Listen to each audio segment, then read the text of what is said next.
USS Constellation. There's a grand lady in Baltimore who has taken her rightful place as the Inner Harbor's crown jewel in the heart of the Chesapeake Bay.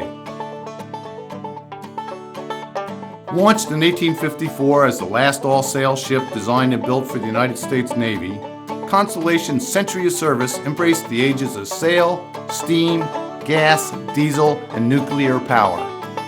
Imagine that, launched in 1854 and still afloat. Even more exciting, visitors can come aboard Constellation and explore to their heart's content. On board Constellation, history comes alive as visitors touch, feel, and experience what life was like for sailors during the Civil War. Just bring your imagination. Constellation is the second of 3 U.S. Navy vessels to carry the same venerable name. The first, the frigate Constellation, was built right here in Baltimore at Harris Creek and launched in 1797. Known as the Yankee Racehorse, the frigate Constellation was one of the first 6 ships built by the United States Navy. The ship you see here, the sloop of war Constellation, was built at the Gosport Navy Yard in Portsmouth, Virginia, and launched in 1854. A newspaper account from the day of her launch reported that there were 8 pieces of the original frigate Constellation contained within her timbers. The third Constellation was the aircraft carrier CV-64. Launched in 1960, she served until 2003. President Ronald Reagan called her America's flagship. But it's the sloop of war Constellation that's here in Baltimore today, and the Chesapeake Bay has always been central to her story. Throughout her century of service, Constellation served in and out of the Chesapeake Bay. It was kind of like coming home every time she returned to the Chesapeake Bay. She was created here at Gosport Navy Yard. And throughout her career, she came to Annapolis. She spent many years there. She sailed to Philadelphia. She sailed up and down the bay several times. And every time that she returned, it was like a homecoming for her. By this walking through history that they're able to do, and they're able to see the hammocks and see the officer's wardroom and sit in the captain's cabin and have this whole immersive experience that you never are going to get at most types of museums. So this is a really wonderful experience for them, and they have no idea what they're missing out on, and then they come on board and they keep coming back. We fire the cannon, turn the capstan, and ring the bell daily. And we recommend the free self-guided audio tour, which comes in 2 flavors. One perfect for children, the other for adults. Plus, there's the ever-popular Powder Monkey Tour for kids and hands-on adult tours like A Ship as a Machine and Black Sailors in Navy Blue. Groups can also come aboard and sling their hammocks in our overnight program or host special events. Our crew knows the USS Constellation is an amazing experience, but don't just take our word for it. Here's what recent visitors had to say. It's very kid-friendly, very family-oriented, and the kids will love it, and they'll come out asking questions, which I love. It transports you back. You can almost get the feel that you were actually there, because laying in that hammock, like, oh my goodness. I think it's really interesting because it shows you exactly how they slept and how they ate and how they went through life. But it was excellent tour, and I think it's something they need to maintain for generations to come. Should be kind of a must for people who are in the area and have an hour or 2 to spend. It's just amazing to see what people lived in, how hard they worked in order to accomplish what they did. It brings your learning alive, and that it helps you to understand. Like, rather than looking at pictures, you can actually see what they were in, and you can actually understand it. I think it makes me appreciate being an American, knowing these people went through these things to put me where I am now.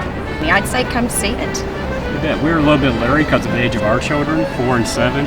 Welcome. This is Top of the Morning. My name is Aaron Andro, and my co-hostess is... I'm Jean Rosalino, and today we have Jay Chapin with us. Yay, Jay! Jay Chapin is now running Brian's company, Dragon Up Connects. We are thinking very deeply today about Brian. For those of you who don't know, he passed away recently. I'm sure Jay could tell us more about it. But more than his death, we really want to look toward his legacy and about Dragon Up Connect. So please, Jay, tell us more about that. Well, I don't know where to begin, except I can give you a little bit of the history. Back in 1999, as most of you who are tuning in for this know Brian started a Yahoo group. And it took a while, but I got on that Yahoo group. I had met him on the set of The Replacements that was filmed in Baltimore. And I was actually afraid to be on his list because there was a rumor going on that Brian was an insurance salesman. And like everybody was like, don't get on that list. You don't want to get on that list. He's just trying to sell you insurance.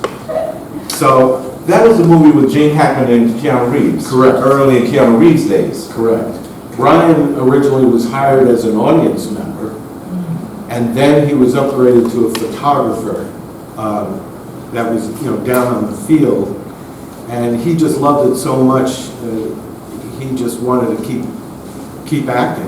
And that was shot at the Raven Stadium. It was called something else at that time. Yeah, it was his PSI-NET. So what prompted you to join him despite the fact of the warnings that you've been given? Yeah, we were given all these warnings. Well, I don't remember how long after, but there was an amount of time after the replacements that Brian got us all together at a restaurant, some Chinese buffet place, and it was kind of a replacements reunion. And we all came there, and I came back to see everybody. It was a very nice time. And Brian had his list up in the corner, of a table where everybody came over, and if you weren't signed up with him, you would, fill out your information. And just so you understand, email was fairly new at the time. I mean, not new, but not everybody was using it. For those of you who don't know, there was a day and age before email. And cell phones, but we won't even go there. Yeah. So we used to have to call everyone too. And we had a cord attached to the wall. So, twirly cord. Yes. Anyway, so as I was going along, looking at all these little things that people put little props out of the replacements, and then I came to the table where Brian's list was, and I look up and there's Brian. And the guy I was with saying, remember, don't give him your information. And he's standing over your shoulder. But he was standing right there, and I was like, all right. I filled out his little form. And I was amazed after that because I started getting emails with jobs. I was like, what? This is real. And I was very excited about it. So there was quite a few jobs that I got after that. And I can't tell you how many, since then, just about everything that I get is from that site because I see everything daily.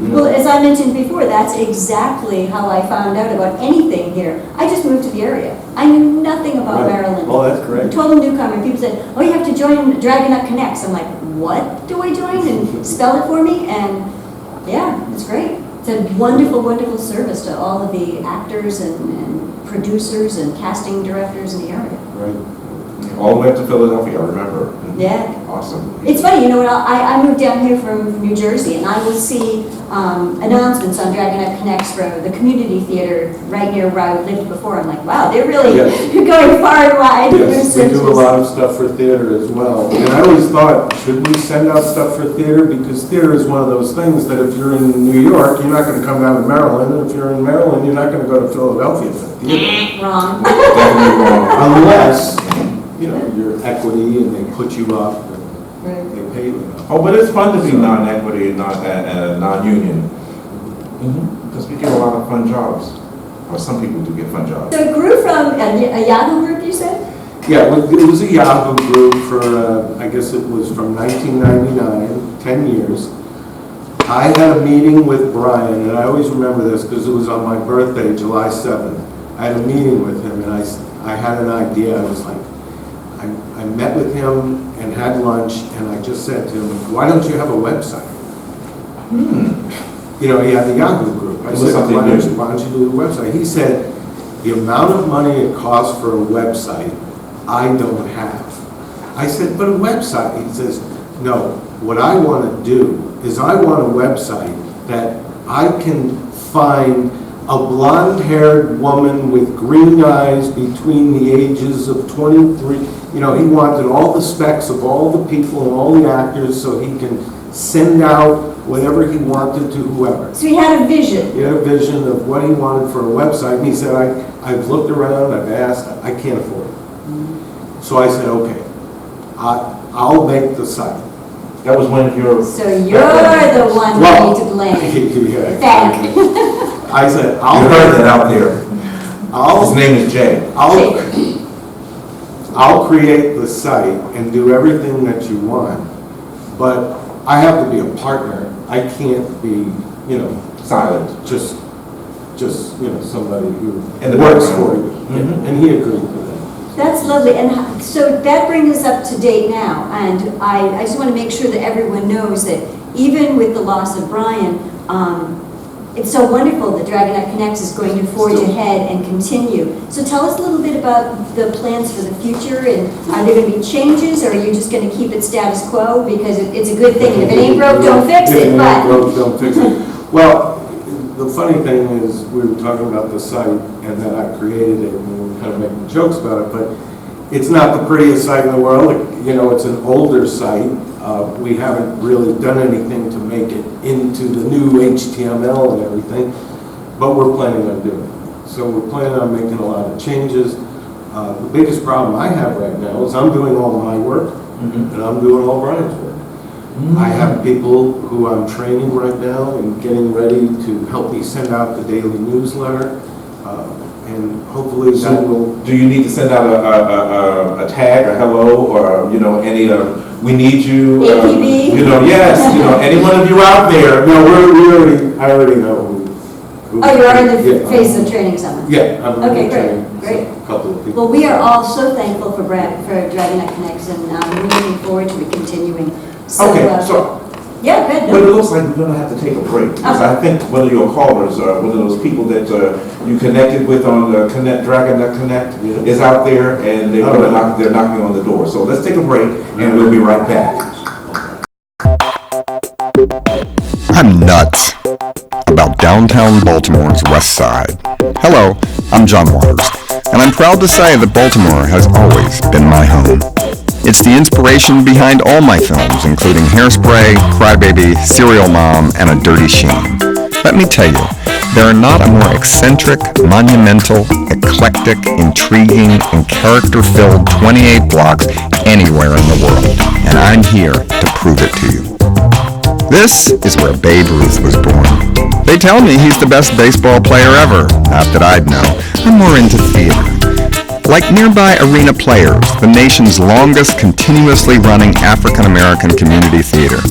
I'm also a big fan of century-old Antique Row, where New York dealers come to buy and later mark up their purchases sky high for their Manhattan buyers.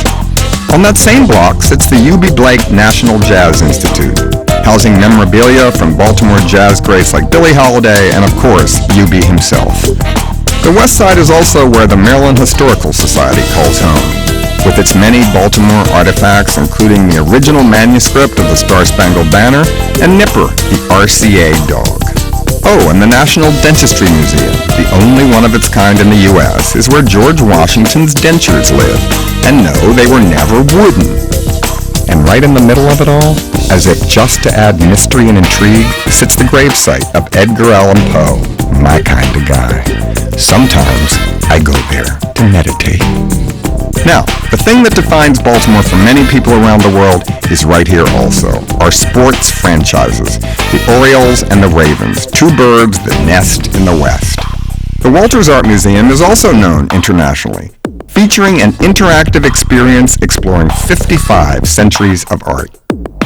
A man named Gustav Krug worked at an ironworks foundry on Saratoga Street on the west side way back in 1810, and it's still a working ironworks foundry today. 6th-generation Krugs still work here. In Baltimore, we find a good place, we like to stick with it. Now contrast that with one of the world's most advanced operating room facilities just a couple blocks away at the University of Maryland Medical System. Get ill, get fixed, have an operation in high style. Know of a place where the Beatles, Al Roker, Mother Teresa, and P.T. Barnum all hung out? I'll tell you, the west side of downtown Baltimore. Welcome back. Here we are at top of the morning, and we're discussing again Dragonet Connects with Jay Chapin. So Aaron, you appear to be holding a book in your lap. Could you tell us a little bit about that book? Yes, it's a wonderful book. It's called Timeline Rupture, and it's by Jay Chapin. This, the one and only Jay Chapin? The Jay, please tell us about it. I wrote that a few years back, and it's Benjamin Franklin and the Timeline Rupture. And it's a University of Pennsylvania physics professor. He is also a great-great-great-great-grandson of Benjamin Franklin. Well, he builds a time machine to save his wife from the 9/11 attacks. And somehow or another, instead of sending him back, it brings Benjamin Franklin forward. You know, there was an episode of I Dream of Jeannie way back then, where she brought like Abraham Lincoln and George Washington into vision. And I've always wondered what it would be like for one of the founding fathers to be in the 21st century. Can you imagine what Maryland looked like then and now? I mean, mind-boggling to me. There's a lot of that in there where it really makes you think Benjamin Franklin driving down the highway in Philadelphia and seeing his name on a green sign. Not to mention handing it to somebody with his face on it, you know, paying for things. Yeah, right. How was Schuylkill Drive back then? There was a Schuylkill River. I don't know if there was a Schuylkill Drive, but there was definitely a river then. Yeah, inner city and that stuff like that. It would be very different. But tell us, Jay, how can we get a copy of this book? It's on Amazon. And it's Kindle, if you have Kindle as well, or if you like Kindle.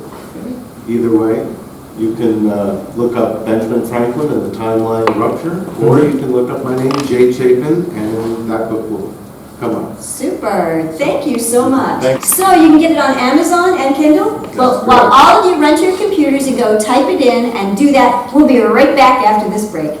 Kibitz and talk and kibitz, close up on the book. Okay, cut. All right. Okay, so Jay, after you've done some wonderful work with keeping Dragonite Connect together, tell us a little bit more about you besides having written a book. Well, I started out back in the 80s as a pastry chef. And somewhere along the line, I wanted to do video. I was, you know, as a kid, I used to get out those little Super 8 cameras, and I used to edit the reel-to-reel film and things like that, and I wanted to get back into it. And I started filming bakers. Okay. Oh, interesting. No Julia Charles for you. Yeah. No, just the bakers in the, you know, in Arlington, Virginia, the Heidelberg Pastry Shop, and a few others, and I made some videos for them. And then all of a sudden, I heard on the radio one day that they were looking for extras for, let's see, I don't even remember the name of the movie, but there was a movie coming to the area, and they were looking for Total Impact with Arnold Schwarzenegger? He was a double in there? I'm not sure. There was a meteor ready. Oh, yeah, okay. Well, anyway, the point is, I had to look into it. And from that time, when I became an extra, and I did it a few more times, and then I went to the replacements, and I was not only an extra, but I was seen on camera because they hired me as like a doctor for one of the teams. And so that was really cool. And you were bitten by the bug. And then I got into Brian's List, and I started getting acting jobs, so I did that. But I also still love to do videography. And I travel around the country, and I do marketing events where I film them, and I set up the events in different hotels, and travel to places like Denver and Las Vegas, and all over the country. And I still do the Dragnet newsletter from wherever I am. And when you're doing that, do you sample all the pastries in all the various towns you're in just to make your lives merge together? Yeah, it's funny because as I pass little bakeries and stuff, I still forget that I'm not part of it. I still have to look into it. Yeah. So what is your favorite pastry? Let's talk about this pastry making. I like things with chocolate. He's skipping over the pastry. What we really want to find out is, At this point in time, how do people connect up with the Dragonet Connects? Oh, okay. How do they reach out to you? How do they join? Right. If there's a cost, I mean, there's a lot of people out here that don't even know Dragonet Connects. I hope there's not that many of you that don't know, but for those of you who don't know, please let us know more about it. All right, if you're not a member of Dragonet Connects, and by the way, people call it Dragon UK, which is fine with me because it's easier to spell that way. But it's not from the UK, it's from here. It just happens to be his name, Dragonet. So to sign up, you could do a Google search, or you can go to the Dragonet Connect site. It's Dragon UK Connects, and you can look us up. And then when you get to our site, down at the bottom, there's a contact button. Hit the contact button, and not only will you see information on how to sign up, but you can just write to us. But we need to get information of where you're Your local, your region. yeah, your region of where you're living, because we do not allow people from somebody says, I'm from Kansas and I want to join. I'll write them back and I'll say, well, you can join if you want, but you have to understand that most of the jobs are going to be in Baltimore, You DC, offer a personal Richmond. touch, though. Yes. That's why Dragonet Connects is so wonderful. It's not really broad. It is basically to this DMV area. We don't let anybody join for two reasons. One is because we're the DMV area. We do a little in New York, New Jersey, and if something big is going on anywhere in the country, we'll throw it out there because you never know. People might, if they pay enough, anybody's going to. Actors like to move around. Yeah. So they like to get paid. But the biggest reason why we ask questions for you to join, because we don't want scammers on the site. We don't want people coming in.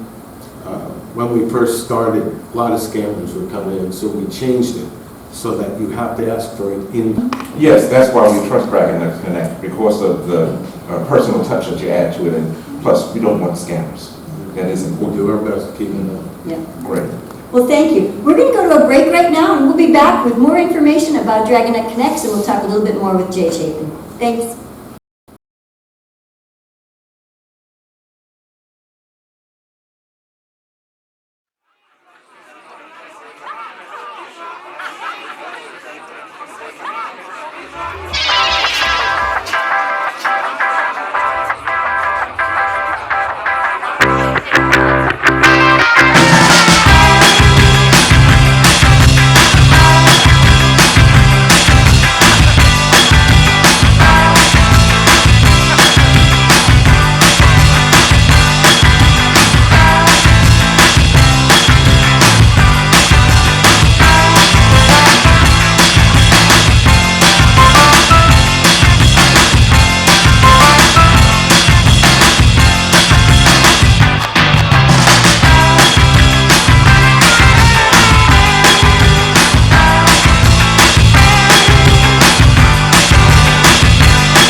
We've had a great time talking with Jay Chapin.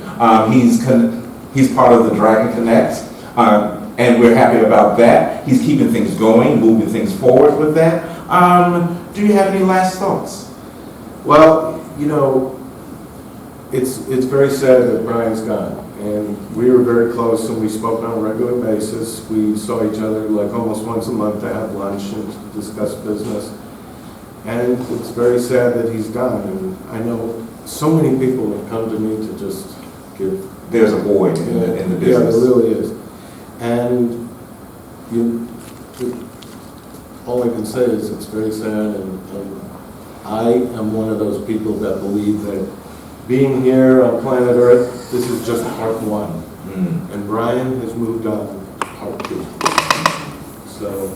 And the legacy that he leaves behind and the amount of actors that have found work and will continue to find work from that deep desire that he had that went above and beyond his own need to find work.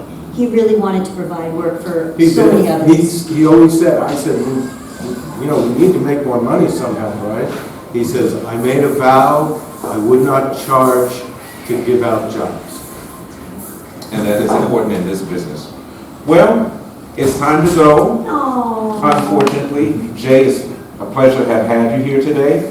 Pleasure. And keep that connection going. Thank you so much, Jay. Keep it alive and well. And we'll see you the next time on Top of the Morning. Thank you, and see you next time. Bye-bye. So come aboard USS Constellation. And while you're here in Baltimore, be sure to visit these other attractions of the Chesapeake Bay Gateways Network. The Baltimore Visitor Center, a good place to start your tour of this historic city and region. The National Aquarium on Pier 3 near the USS Constellation Museum. The Lightship Chesapeake and 7-Foot Knoll Lighthouse, both part of the Baltimore Maritime Museum. The Frederick Douglass Isaac Myers Maritime Park and Museum, headquarters of the Living Classrooms Foundation. Fells Point, an early American shipbuilding center, and the Fells Point Maritime Museum. And of course, Fort McHenry National Monument, where the people of Baltimore valiantly defended the city from the British during the War of 1812, and Baltimore's own Francis Scott Key wrote our national anthem, the Star-Spangled Banner. So welcome aboard USS Constellation and enjoy your visit to the historic sites of the Chesapeake Bay Gateways Network.